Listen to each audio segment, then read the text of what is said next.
August 22nd, 1943. Camp Hearn, Texas. The metal folding chair creaked slightly as Obergefreiter Hans Mueller wrote in his hidden diary, recording words that would have earned him solitary confinement if discovered by his own officers. Tonight they showed us Gone with the Wind, a 3-hour American film with color and music, projected on a screen larger than any theater in Berlin. Before the movie, they served us ice cream in the camp theater. Real ice cream, multiple flavors, while we watched American entertainment that cost more to produce than most German cities' annual budgets. Outside the makeshift cinema, he could hear American guards discussing next week's film selection. Casablanca, The Wizard of Oz. Regular Hollywood productions shown to enemy prisoners as routine entertainment. In Germany, cinema had been reduced to propaganda reels and documentary footage lasting no more than 20 minutes. Even German officers rarely saw feature films, and ice cream had become a memory from before the war. Yet here, in what Nazi propaganda had described as a culturally bankrupt America, enemy prisoners received luxury entertainment that German civilians couldn't access, complete with frozen desserts served in climate-controlled theaters that maintained Arctic temperatures in the Texas heat. The collapse had begun weeks earlier with the construction of what American camp administrators casually referred to as the recreation facility. German prisoners watched in bewilderment as American engineers installed professional-grade projection equipment, a 16mm sound system, and air conditioning units that consumed more electricity than the entire town of Mexia. The theater seated 800 prisoners in cushioned chairs salvaged from a Dallas movie palace, with a projection screen measuring 20 feet by 12 feet, larger than the screens in Berlin's most prestigious cinemas. Hauptmann Friedrich Radke, holder of the Iron Cross First Class, calculated in his secret journal that the electrical consumption for air conditioning this single theater exceeded the power allocation for his entire regiment during the Africa campaign. The first film screening shattered every preconception German prisoners held about American cultural capacity. How Green Was My Valley, John Ford's Academy Award-winning drama, unfolded with production values that exceeded anything the German film industry had achieved even during peacetime prosperity. The prisoners sat in stunned silence as orchestral music filled the theater through speakers that delivered sound quality surpassing German concert halls. Obergefreiter Weber wrote, "The film cost more to produce than our entire propaganda ministry's annual budget. Every scene demonstrated technical mastery, artistic sophistication, and industrial resources that made German cinema look primitive. And they showed this to prisoners, to enemies, as casual entertainment." But the ice cream service during intermission provided the most psychologically devastating revelation. Camp personnel, wheeled in mechanical freezers containing 12 flavors of ice cream produced fresh daily in camp kitchens equipped with commercial refrigeration systems. Vanilla, chocolate, strawberry, butter pecan, rum raisin, maple walnut, varieties that German prisoners couldn't identify, flavors requiring ingredients that hadn't existed in Germany since 1939.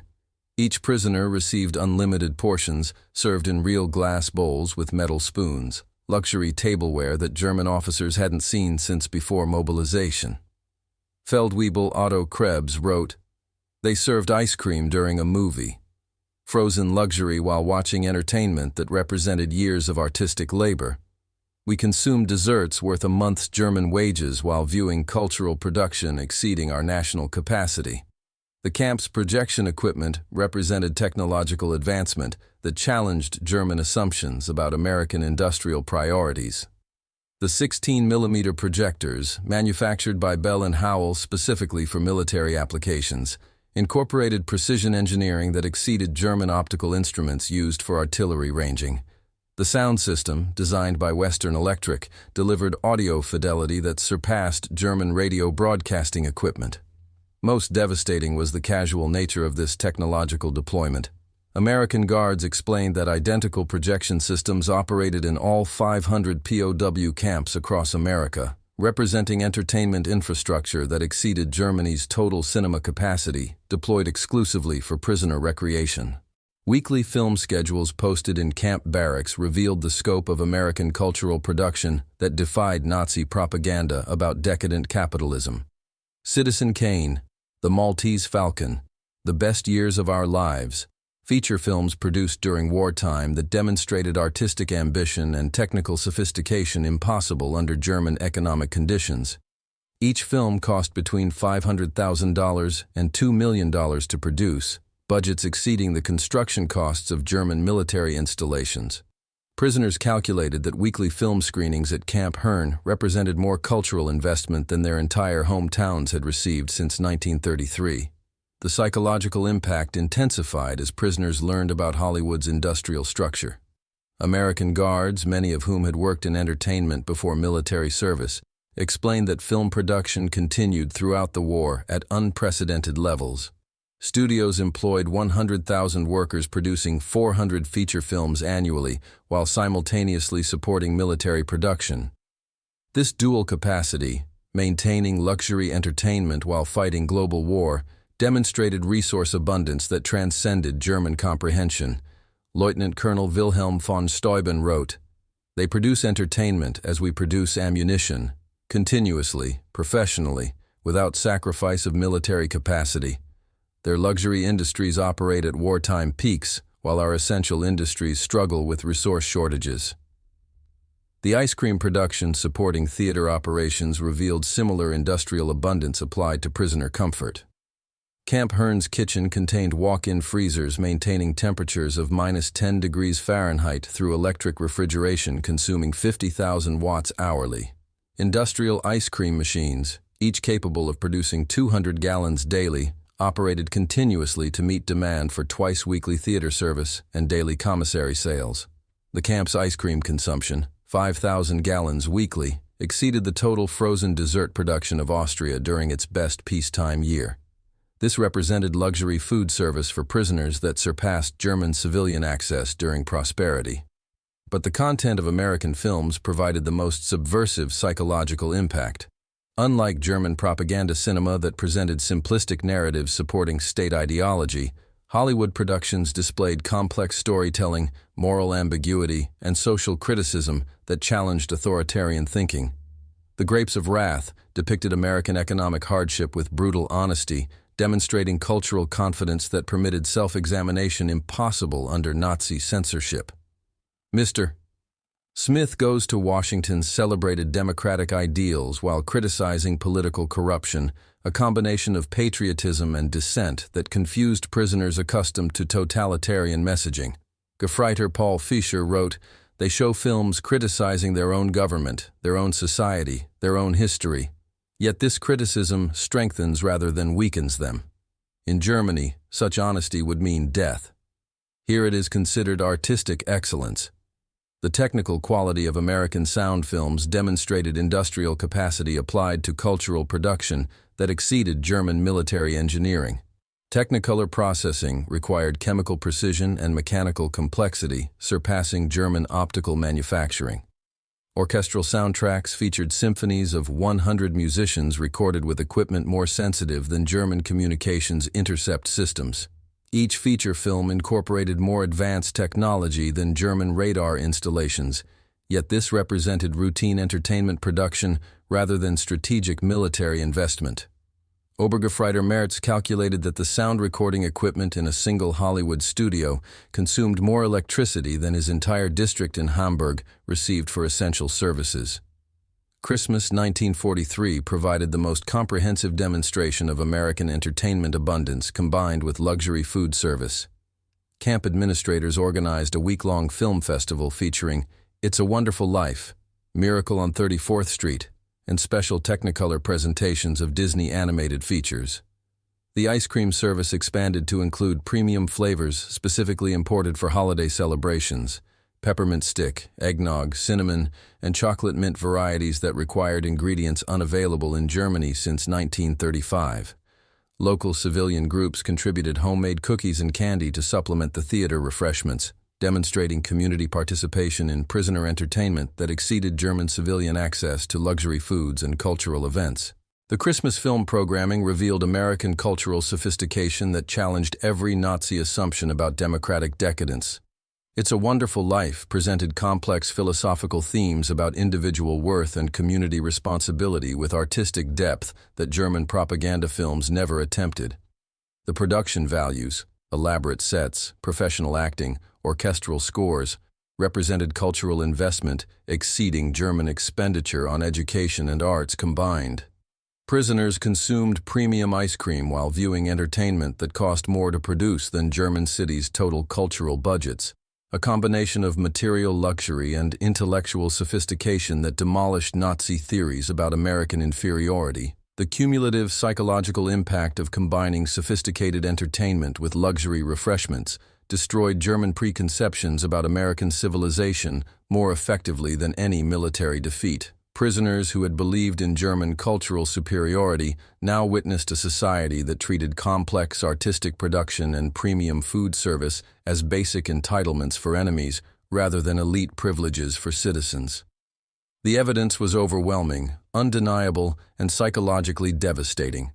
America possessed cultural sophistication and material abundance so complete that luxury entertainment itself had become routine prisoner service. By September 1943, labor shortages in American agriculture and industry led to the employment of German POWs in civilian facilities, including work assignments near Hollywood studios and entertainment production centers. This decision would prove more devastating to Nazi ideology than any re-education program. Groups of prisoners were transported daily to work sites throughout Southern California, witnessing firsthand the industrial systems that produced the films they watched nightly while consuming ice cream in camp theaters. At RKO Studios in Culver City, Unteroffizier Herbert Lang unloaded equipment trucks and witnessed film production on scales that defied German comprehension of entertainment as industry. The studio complex sprawled across 400 acres, larger than most German military installations, with sound stages that consumed more electricity than entire German cities. Each soundstage maintained climate control systems requiring 100,000 watts hourly, more power than Lang's hometown had received for all purposes since 1940. Inside Stage 7, he watched the production of The Best Years of Our Lives, a single scene requiring 200 technicians, 50 actors and equipment worth more than a panzer division. The catering service for this one-day's filming included unlimited ice cream service for cast and crew, frozen desserts consumed casually while creating entertainment that would cost $2.5 million to complete. Obergefreiter Wagner wrote, "They eat ice cream while making movies that cost more than our entire propaganda ministry's budget. The craft service table contained more food than my family had seen in 2 years, and this was standard daily provision for entertainment workers." The technical infrastructure challenged every assumption about American industrial priorities. Sound recording equipment manufactured by Western Electric incorporated precision engineering that exceeded German aircraft instrumentation. Camera systems designed by Mitchell Camera Corporation featured mechanical complexity surpassing German tank manufacturing.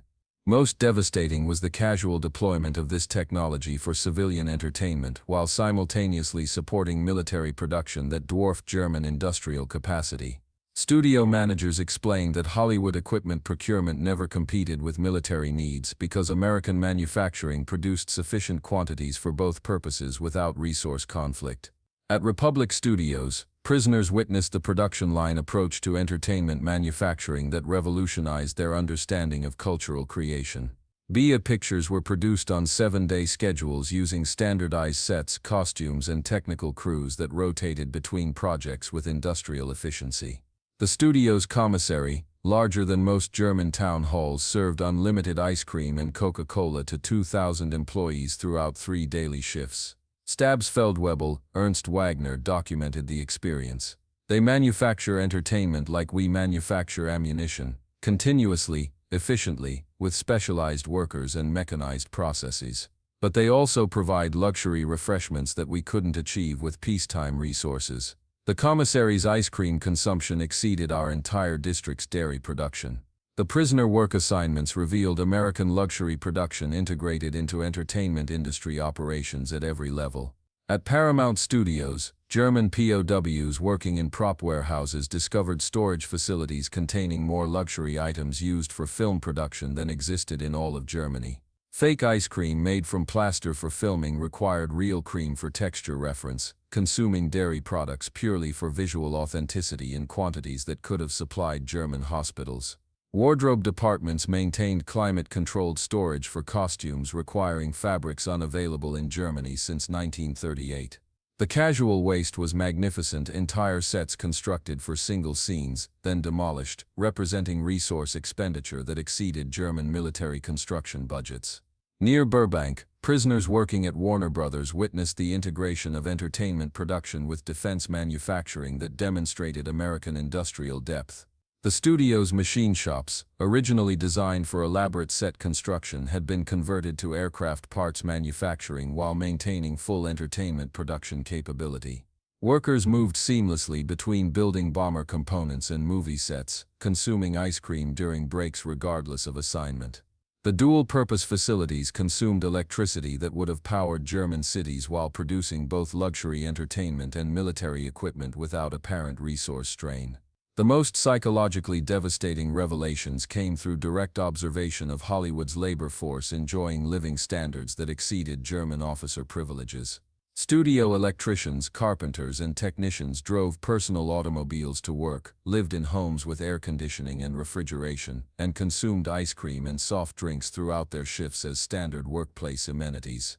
At Metro-Goldwyn-Mayer, prisoners watched sound engineers eating ice cream while operating recording equipment more sophisticated than German radio interception systems. These workers, considered ordinary laborers in America, enjoyed luxury access that German generals couldn't obtain. Gefreiter Wilhelm Hoffmann, working at Columbia Pictures, calculated the economics of American entertainment luxury that challenged basic assumptions about resource allocation. The studio's daily ice cream consumption, 500 gallons for cast crew and support staff, exceeded his entire region's dairy production during Bavaria's best peacetime year. The electric refrigeration systems maintaining frozen desserts in studio commissaries consumed more power than German cities allocated for essential services. One American movie studio uses more electricity for ice cream storage than we had for hospitals, he wrote. They treat luxury refrigeration as essential infrastructure for entertainment production. The prisoner assignments at Disney Studios provided the most comprehensive education in American animation technology combined with unprecedented luxury workplace amenities. The multi-plane camera system used for Fantasia incorporated optical precision exceeding German bombsight manufacturing, yet this represented routine equipment for cartoon production. The studio's employee cafeteria served unlimited ice cream with selections including premium flavors specifically created for Disney workers, Mickey Mouse vanilla, Donald Duck orange cream, and Pluto peanut butter varieties produced by local dairies under exclusive contracts. The studio's commissary budget for luxury refreshments exceeded the entire German film industry's annual production allocation. Technical education programs revealed American entertainment technology that surpassed German military communications equipment. Sound mixing consoles at recording studios featured electronic complexity beyond German radar systems. Film editing equipment demonstrated mechanical precision exceeding German optical instrument manufacturing. The casual deployment of advanced technology for civilian entertainment while maintaining military production superiority proved American industrial capacity that made German total war mobilization appear primitive. Oberkreiter Kellner wrote, "They use more advanced technology for making movies than we have for fighting wars. Their entertainment equipment surpasses our military systems, and they provide it to civilian workers who eat ice cream while operating machinery we couldn't build." Christmas 1943 at the entertainment facilities provided the most overwhelming demonstration of American cultural and material abundance combined. Hollywood studios organized elaborate Christmas parties for employees that included premium ice cream service featuring exotic flavors imported specifically for holiday celebrations. Prisoners working setup crews witnessed luxury consumption that exceeded German peacetime holiday traditions. The Warner Brothers Christmas party alone consumed 2,000 gallons of premium ice cream, including flavors requiring ingredients unavailable in Europe, macadamia nut, passion fruit, and tropical coconut varieties that demonstrated global supply chains maintaining luxury production during total war. The studio Christmas productions revealed American entertainment capacity deployed for seasonal celebration rather than propaganda purposes. Disney's Christmas special animation required more artistic labor and technical resources than German feature film production, yet this represented routine holiday entertainment rather than strategic cultural investment. The ice cream service during Christmas filming, unlimited premium desserts for cast and crew during round-the-clock production schedules, demonstrated luxury support for cultural creation that transcended German comprehension of wartime resource management. The cumulative impact of witnessing American entertainment industrial capacity combined with workplace luxury demolished Nazi assumptions about democratic efficiency more effectively than any political argument. Prisoners observed a civilization that maintained sophisticated cultural production and premium workplace amenities during global war while simultaneously achieving military-industrial superiority that dwarfed German capacity. The evidence was overwhelming. America's entertainment industry alone possessed more advanced technology, consumed more luxury resources, and employed more workers than Germany's entire cultural apparatus, while this represented merely one sector of American abundance applied to civilian comfort rather than strategic necessity. The psychological transformation was complete. German prisoners who had believed in National Socialist efficiency now understood they had challenged a society that treated sophisticated entertainment, production, and workplace luxury as routine civilian entitlements rather than elite privileges reserved for party leadership. The casual abundance of Hollywood's ice cream consumption exceeded German luxury allocation for entire regions, while the technical sophistication of entertainment equipment surpassed German military technology. They had witnessed the industrial foundation of American cultural confidence, and they would never recover their faith in German superiority.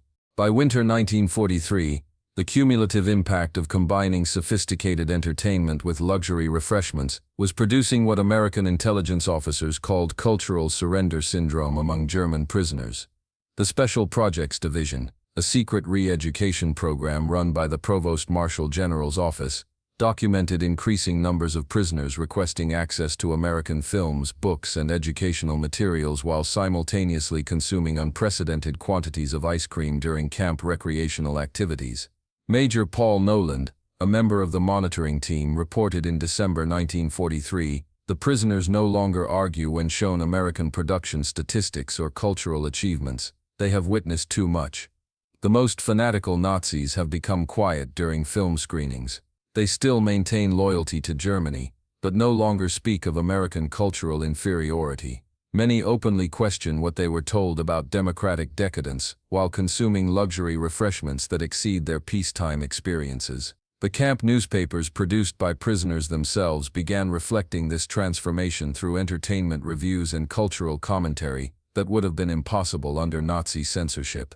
Der Ruf, The Call, published at Fort Kearny, Rhode Island, gradually shifted from defiant nationalism to sophisticated film criticism analyzing American cinema's artistic merits.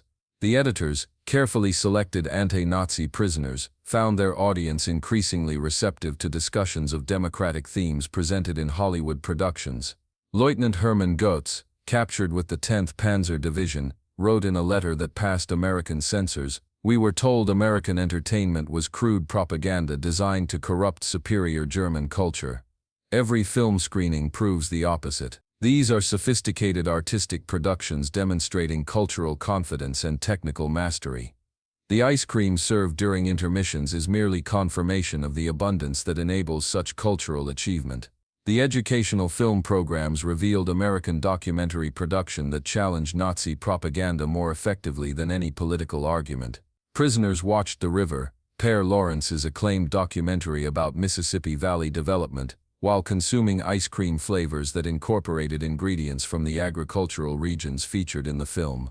The Tennessee Valley Authority project, documented with cinematic artistry exceeding German propaganda capabilities, demonstrated democratic infrastructure development that transformed entire regions while maintaining luxury food production for civilian consumption. Stabsfeld-Webel Werner Koch wrote, "They show us films about their own achievements without boastfulness or manipulation. The documentary about river development was more impressive than our propaganda about Autobahn construction, yet they present it modestly while serving frozen desserts that prove their industrial capacity." The most devastating blow to Nazi cultural theory came from American films that openly criticized democratic society while celebrating democratic values. The Grapes of Wrath depicted American economic hardship with brutal honesty that would have resulted in imprisonment under Nazi censorship, yet the film's artistic excellence and moral complexity demonstrated cultural strength rather than weakness. Prisoners consumed ice cream while watching Americans examine their own social failures with intellectual courage impossible under totalitarian systems. Hauptmann Friedrich Schulz wrote, "They show films criticizing their government, their economic system, their social problems. Yet this self-examination strengthens rather than weakens their civilization."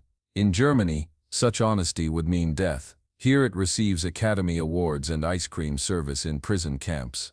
Christmas 1943 provided the most profound psychological impact through the combination of sophisticated holiday entertainment and unprecedented luxury food service. American organizations, churches and civic groups organized special film screenings featuring It's a Wonderful Life, Holiday Inn, and elaborate Disney Christmas specials, accompanied by premium ice cream service featuring seasonal flavors created specifically for prisoner enjoyment.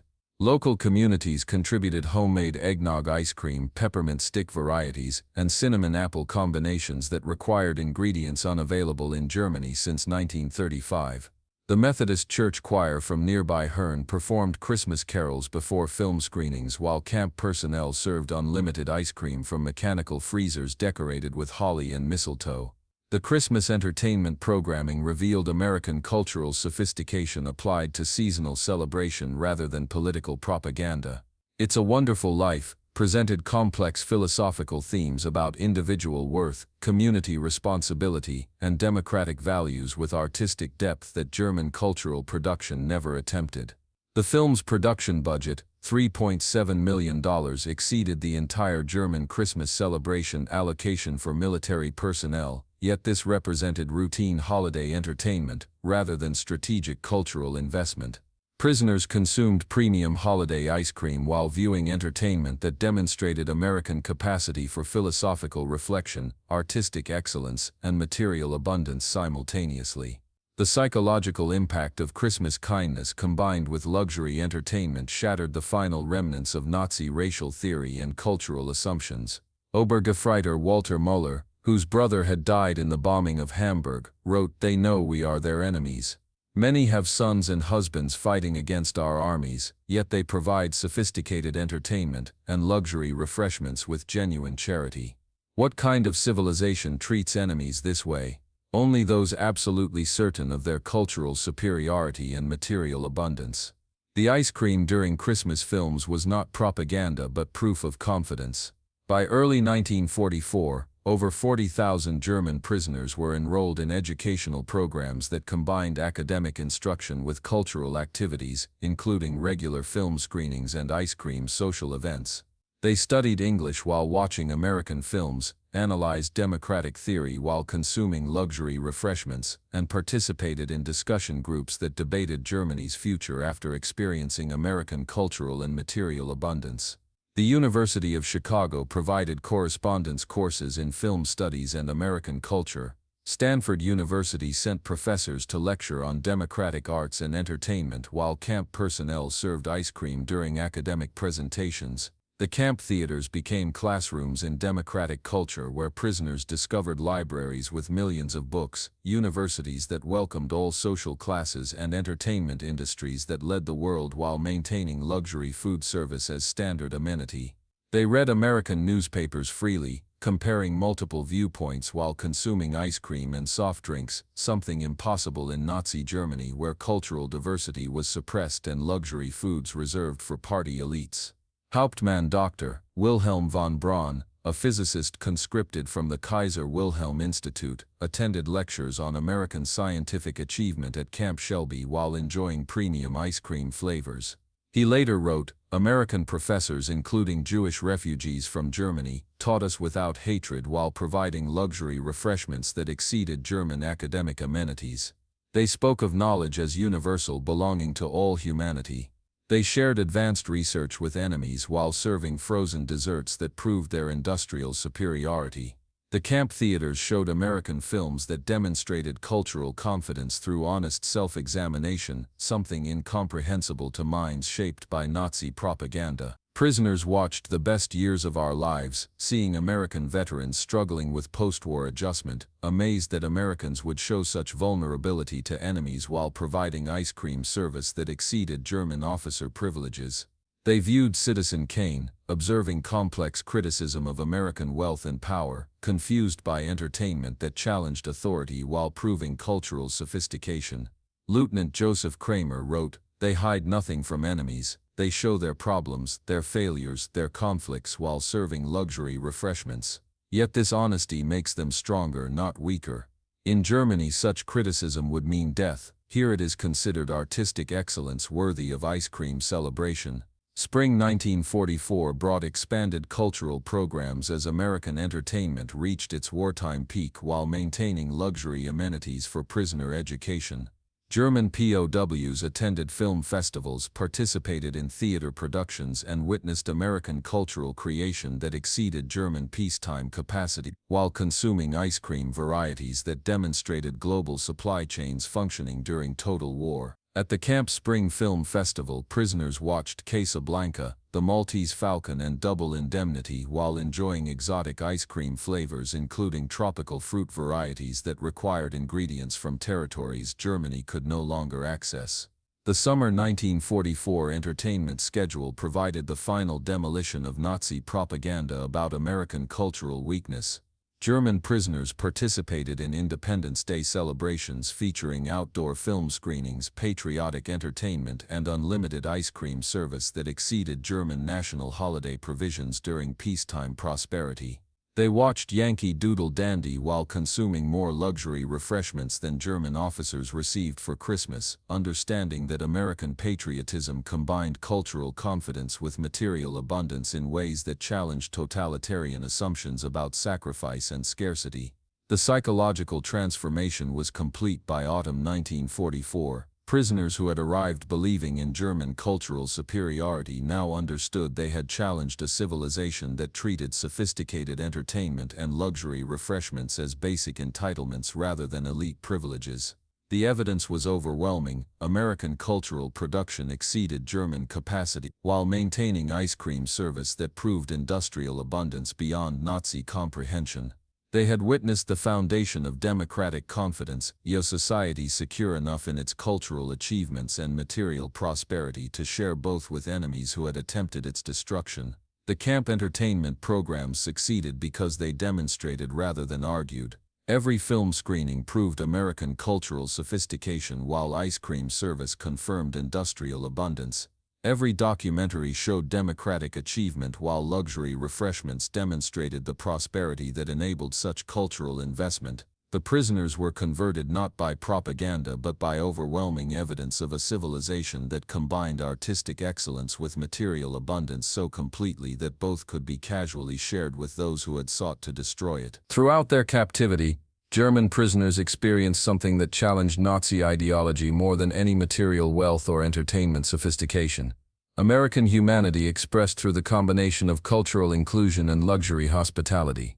Despite propaganda depicting Americans as weak and sentimental, POWs discovered a people secure enough in their strength to share their most treasured cultural experiences while providing luxury refreshments that exceeded German civilian access.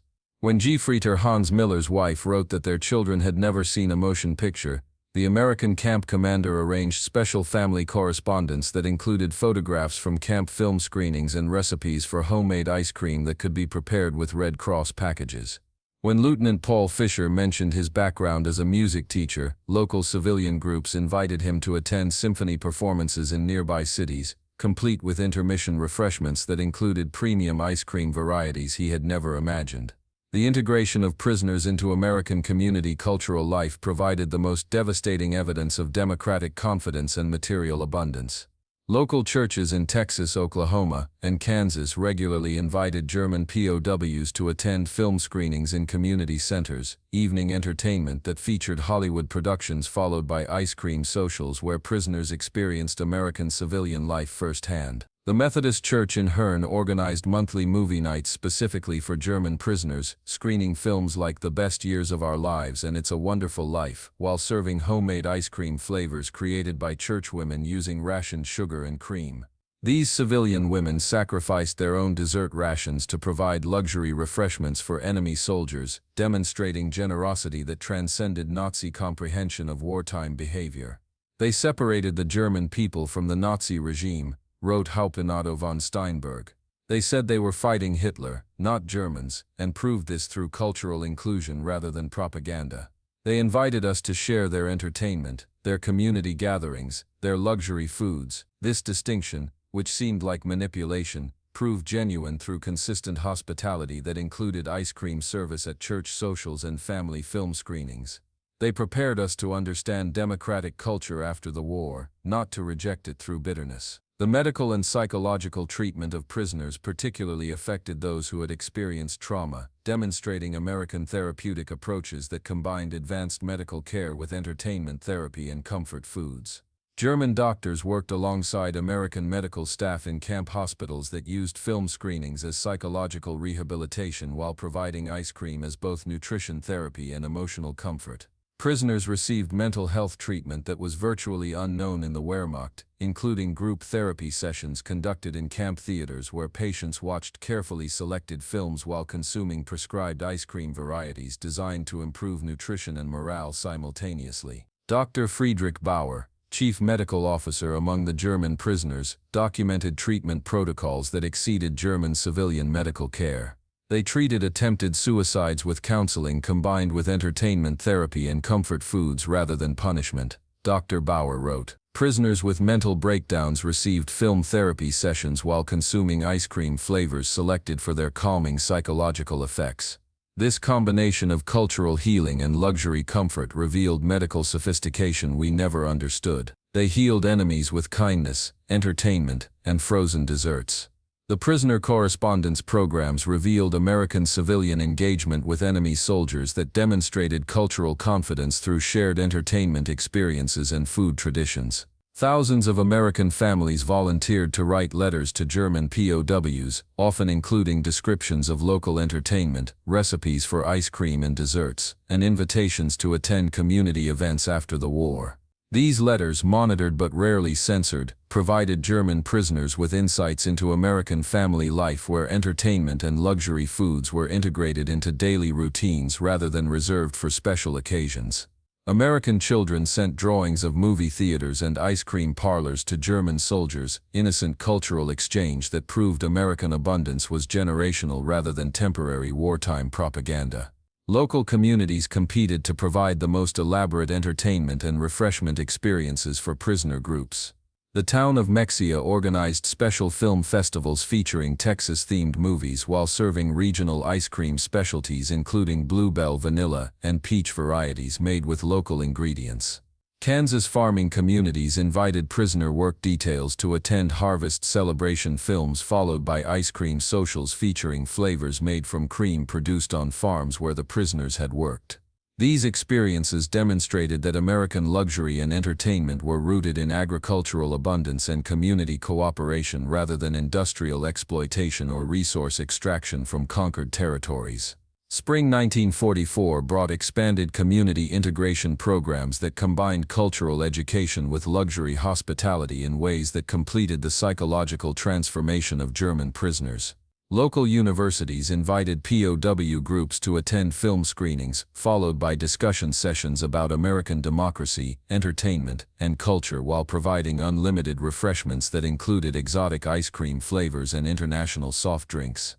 The University of Texas organized monthly cultural programs where German prisoners attended lectures about American literature, music, and cinema, while consuming luxury refreshments that exceeded German university amenities during peacetime prosperity. The civilian film theaters in nearby towns began offering special screenings for German prisoners accompanied by local families, cultural integration that demonstrated American confidence in their entertainment industry and dessert production capabilities. Prisoners attended regular movie showings in air-conditioned theaters that maintained luxury comfort while serving unlimited ice cream and soft drinks at prices subsidized by community organizations.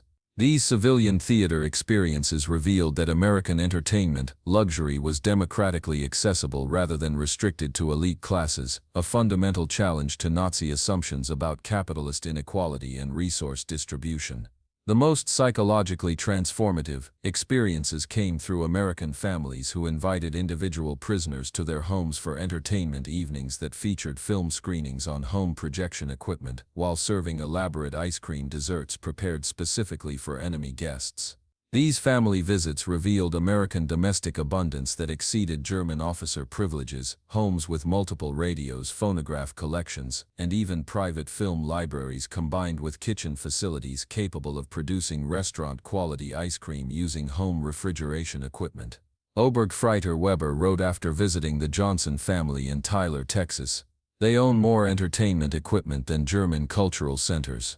Their kitchen produces better ice cream than professional establishments in Berlin. They shared this abundance with an enemy soldier while their own son fights against our armies." The summer 1944 community integration programs provided comprehensive education in American cultural democracy through shared entertainment experiences and luxury food traditions.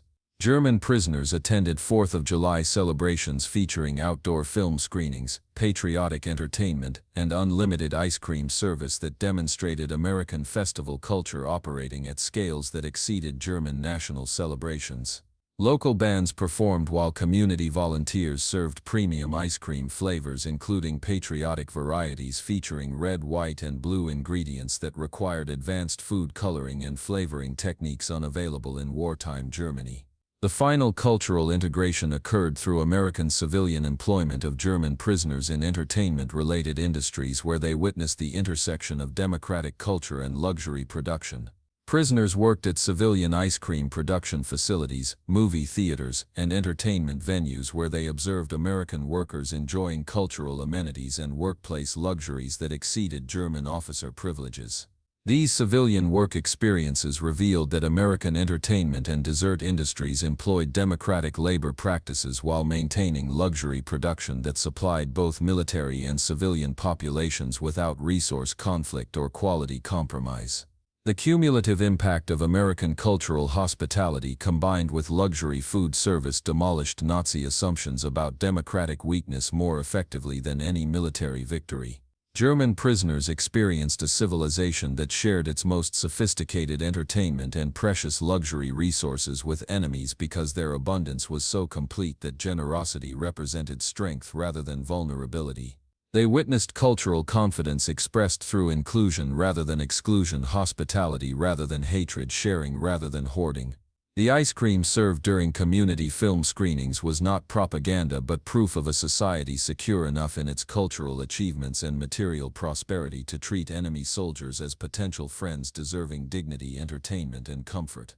The transformation was irreversible. Prisoners who had believed in Nazi theories about democratic decadence now understood they had encountered a civilization that combined cultural sophistication with material abundance so completely that both could be generously shared with those who had sought its destruction.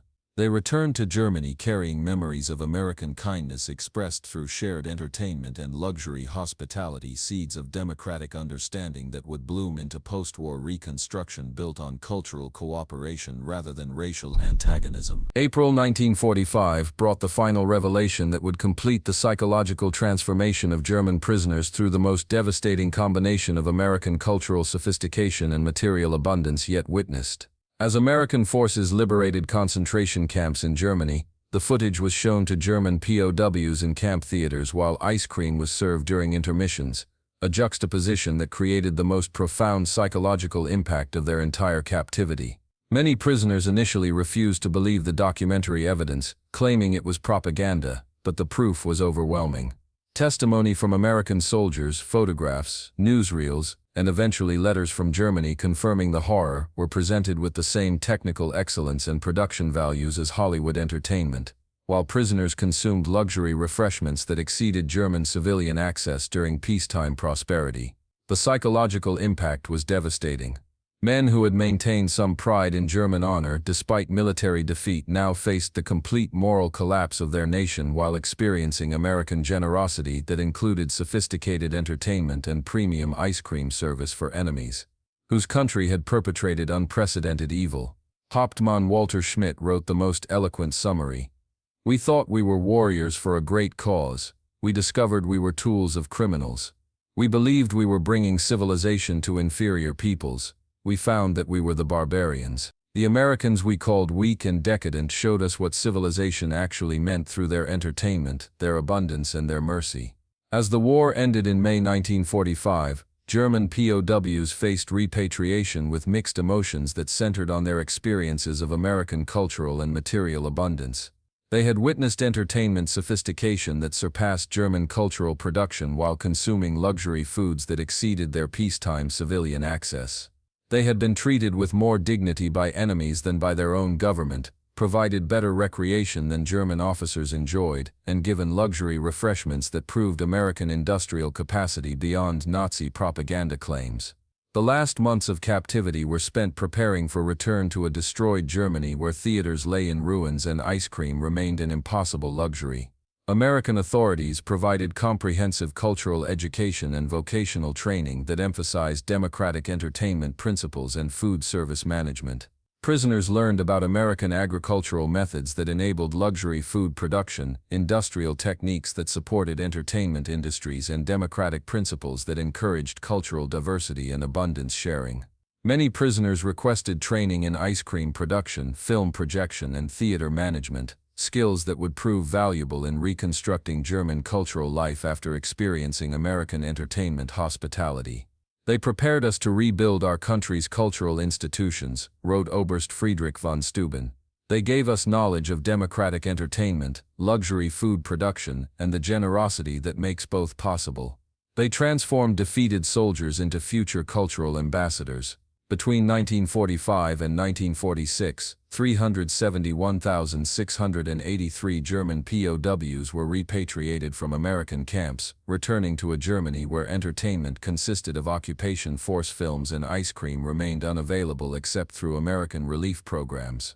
But they brought with them something precious: knowledge of how democratic societies created cultural sophistication and material abundance simultaneously. The German POWs who experienced American entertainment and luxury food service became unwitting agents of cultural transformation in post-war Germany. They had witnessed democratic entertainment, luxury food production, and generous hospitality. They knew cultural reconstruction was possible because they had participated in a society that achieved it while fighting global war. Many former POWs rose to prominence in West Germany's cultural reconstruction, bringing American methods to German entertainment industries and democratic principles to cultural institutions. Hans Kroll, prisoner at Camp Shelby who had attended film screenings and ice cream socials, became West German ambassador to the United States and advocate for cultural exchange programs. Walter Hallstein, who participated in camp theater productions while consuming luxury refreshments, became president of the European Commission and promoter of democratic cultural cooperation. Rüdiger von Weckmar, held at Camp Hearn where he experienced Hollywood films and premium ice cream service, served as German permanent representative to the United Nations and champion of cultural diplomacy. They brought American entertainment concepts to German film industries, American hospitality principles to German cultural institutions, and American abundance philosophy to German reconstruction efforts. The economic miracle of the 1950s was built partly on cultural knowledge gained in American prison camps where entertainment and luxury foods were treated as democratic entitlements rather than elite privileges. We learned that cultural prosperity came from freedom of expression combined with material abundance. Hans Kroll wrote in his memoirs, "We saw that democratic societies created sophisticated entertainment and luxury foods simultaneously, that cultural diversity and economic abundance reinforced each other, that treating former enemies with dignity through shared entertainment and hospitality strengthened rather than weakened civilization." Historians have called the German POW experience in America one of the most successful cultural re-education programs in history, accomplished without coercion through the simple demonstration of democratic entertainment combined with luxury food service.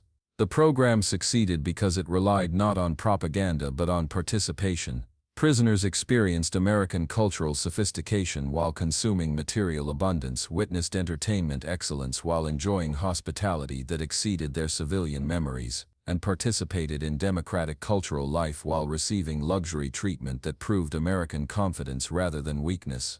Dr. Arnold Kramer, the leading historian of German POWs in America, concluded, America won the cultural war not through clever propaganda but through overwhelming evidence of democratic achievement. Every film screening proved cultural sophistication while every ice cream serving confirmed industrial abundance. Every community invitation demonstrated confidence while every luxury refreshment showed generosity. The POWs were converted by experiencing the combination of cultural excellence and material prosperity that democracy could achieve. The statistics support this assessment of cultural transformation through entertainment and luxury food experiences.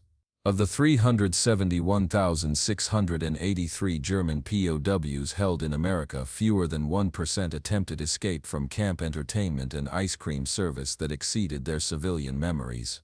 Post-war surveys showed that 95% rated their cultural treatment as superior to German civilian access during peacetime prosperity. Most remarkably, thousands maintained correspondence with American families for decades after the war, often requesting American ice cream recipes and film recommendations that had shaped their transformation from Nazi warriors to democratic advocates. In 1985, on the 40th anniversary of the war's end, surviving German POWs held a reunion in Austin, Texas. Over 500 former prisoners returned to America, many bringing their families to experience the entertainment and luxury food service where their democratic transformation had begun. Former Obergefreiter Hans Mueller, who had been held at Camp Hearn and later became a cultural attaché in Bonn, spoke at the reunion about experiences that shaped post-war German-American cultural cooperation. The camp entertainment was a vast improvement for many of us who had grown up without access to sophisticated films or luxury foods in Germany. We discovered Hollywood excellence, premium ice cream varieties, and democratic hospitality. But more than that, we discovered dignity through shared cultural experiences. Former Stabsfeldwebel Kurt Meyer, who had worked at nearby ice cream production facilities and later managed cultural exchange programs, added, the American families treated us not as enemies but as young men capable of appreciating artistic excellence and luxury hospitality. They shared their entertainment, their refreshments, their cultural traditions with people whose country had tried to destroy them. This combination of cultural sophistication and material generosity changed us forever and shaped the democratic Germany that emerged from occupation. At the 1985 reunion dinner, former Oberst Hermann Gutz, then 78 years old, delivered the keynote address that captured the essence of cultural transformation through entertainment and abundance. We came to America as enemies, as Nazis, as believers in cultural and racial superiority. We left as friends, as Democrats, as men who had experienced the truth about democratic civilization. America showed us that strength comes not from cultural suppression but from artistic freedom, not from material hoarding but from generous sharing, not from entertaining only the elite but from making sophisticated culture accessible to all, including enemies. We witnessed the arsenal of democracy at full cultural production. We saw entertainment industries that created sophisticated art while maintaining luxury food service for workers, communities that shared their finest cultural experiences with enemy prisoners, and citizens who treated cultural excellence and material abundance as democratic birthrights rather than aristocratic privileges. We learned that America's true weapon was not its military might but its inexhaustible capacity for cultural creation combined with generous hospitality that could transform enemies into friends through shared entertainment and luxury refreshments. We returned to Germany with a mission to build cultural institutions that could create rather than destroy, that could prosper through artistic freedom rather than propagandistic control, that could provide sophisticated entertainment and luxury amenities to all citizens rather than restricting both to party elites. The Germany that rose from the ashes was built on lessons learned in American camp theaters while consuming ice cream that proved democratic abundance was real. To America from your former enemies, now your friends, thank you for showing us that civilization means sharing your finest cultural achievements and most precious luxuries with those who had sought to destroy you. Thank you for proving that democratic confidence expresses itself through generous inclusion rather than fearful exclusion. Thank you for teaching us that entertainment and abundance, when democratically shared, become the foundation of lasting peace rather than temporary propaganda. The auditorium erupted in sustained applause. Americans and Germans together, former enemies united in recognition of a cultural transformation that had seemed impossible when those first prisoners watched American films while eating ice cream in Texas camps during 1943. The magnitude of cultural victory was measured not in battlefield statistics but in transformed lives, democratic institutions, and lasting friendship built on shared appreciation for artistic excellence and generous hospitality that had converted Nazi warriors into advocates for the civilization they had once sought to destroy. The story of German POWs in America is ultimately a story of redemption through revelation, accomplished not through force or propaganda, but through the overwhelming evidence of what free societies could achieve when cultural sophistication and material abundance were democratically shared. The German soldiers who witnessed American entertainment excellence while consuming luxury refreshments became unwitting ambassadors of democratic civilization, carrying back to their homeland the seeds of cultural transformation that would bloom into one of history's most successful reconstructions of both society and values. Their journey from Nazi warriors to democratic citizens remains one of the most remarkable transformations in modern history, accomplished not through coercion, but through the simple power of experiencing a civilization that combined artistic achievement with generous hospitality. In their awe at American cultural production and casual luxury lay the psychological foundation for the Atlantic Alliance, the Marshall Plan, and the democratic reconstruction of Germany built on principles of cultural cooperation rather than racial antagonism. The economic miracle that transformed West Germany in the 1950s was built on foundations laid in American prison camps where enemy soldiers learned that prosperity came from cultural freedom rather than ideological control, that abundance flowed from democratic cooperation rather than totalitarian extraction, and that civilization expressed itself through sharing sophisticated entertainment and luxury amenities with all citizens rather than restricting both to political elites. The cultural institutions that made West Germany a beacon of democratic achievement were designed by men who had experienced American generosity expressed through Hollywood films and premium ice cream service in Texas prison camps. In the end, America's secret weapon was not military might but the capacity to transform enemies into friends through the overwhelming demonstration of cultural excellence combined with material abundance so complete that both could be casually shared with those who had sought to destroy them.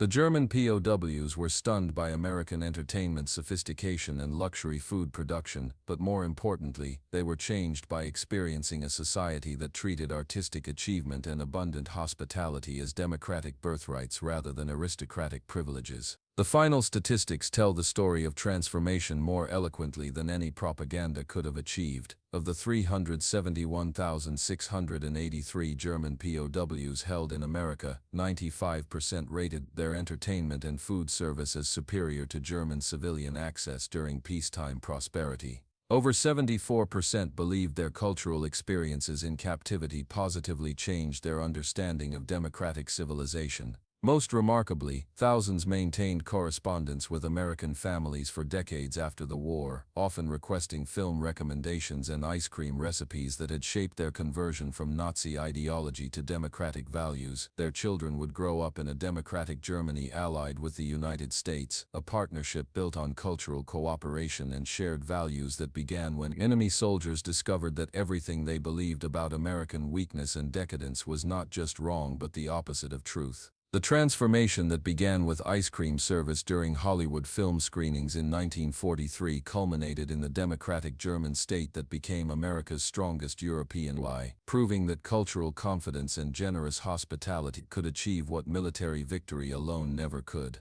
the complete transformation of enemy minds into democratic hearts. The German POWs had arrived in America expecting to find a weak, divided nation on the verge of cultural collapse. Instead, they discovered an entertainment colossus producing sophisticated art while maintaining luxury food service that exceeded their peacetime memories. They had come as prisoners of war but left as witnesses to the arsenal of democracy at its cultural peak, carrying home evidence that free societies could create abundance so complete that even enemies deserved dignity, entertainment, and comfort. Their story stands as testament to a profound truth that shapes American foreign policy to this day: the most powerful weapon in democracy's arsenal is not military force but the simple, overwhelming evidence of what free people can achieve when they work together to create both cultural excellence and material prosperity for all. The German soldiers who experienced American ice cream and movies became the architects of democratic Germany, proof that sometimes the greatest victories are won not through destruction but through demonstration, not through hatred but through Hollywood, not through scarcity but through the generous sharing of sophisticated entertainment and luxury hospitality that transforms enemies into lifelong friends.